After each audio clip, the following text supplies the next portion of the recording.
La liste d'attente pour une chirurgie en Estrie a bondi au cours des derniers mois. Près de 12 000 personnes attendent toujours une opération. Le taux de délestage se trouve aussi bien au-dessus de la moyenne québécoise. Et selon certains, le manque de salles d'opération dans la région est en cause. Marion Bérubé. Le nombre de patients en attente d'une chirurgie en Estrie n'a jamais été aussi élevé depuis le début de la pandémie et ça commence à inquiéter. À 49 % le taux de délestage est aussi beaucoup plus élevé que la moyenne québécoise qui tourne autour de 34 %. Pourtant, Québec a invité les établissements de la santé à remonter graduellement le niveau d'activité dans les hôpitaux. Pour le ministre de la Santé, Christian Dubé, le recours au privé fait même partie des solutions pour réduire la liste d'attente en chirurgie. Mais d'après le président de l'Association d'orthopédie du Québec, Jean-François Jonca, il est plus difficile de se tourner vers le privé en Estrie.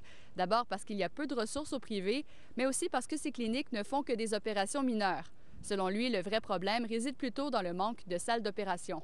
Les chiffres confirment que, en plus de voir les listes d'attente augmenter à Sherbrooke, elles montent au-delà de la moyenne québécoise parce qu'il nous manque chroniquement des salles d'opération physique et qu'il y a un investissement nécessaire pour adresser tout ça. Et pendant que les listes d'attente s'allongent, les usagers doivent prendre leur mal en patience. D'après le Dr Jonca, l'attente pour une opération en orthopédie va désormais de 6 mois à 1 an et ça peut même aller au-delà d'1 an.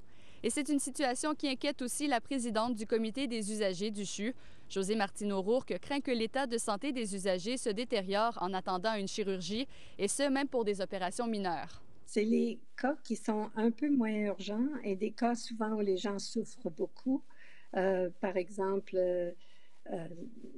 les chirurgies de hanche ou de genoux, où c'est quand même très pénible de se déplacer. Le CHUS de l'Estrie-CHUS va ouvrir une salle de chirurgie additionnelle lundi prochain, mais d'après le Dr Jonca, ce ne sera pas assez pour réduire considérablement la liste d'attente en chirurgie.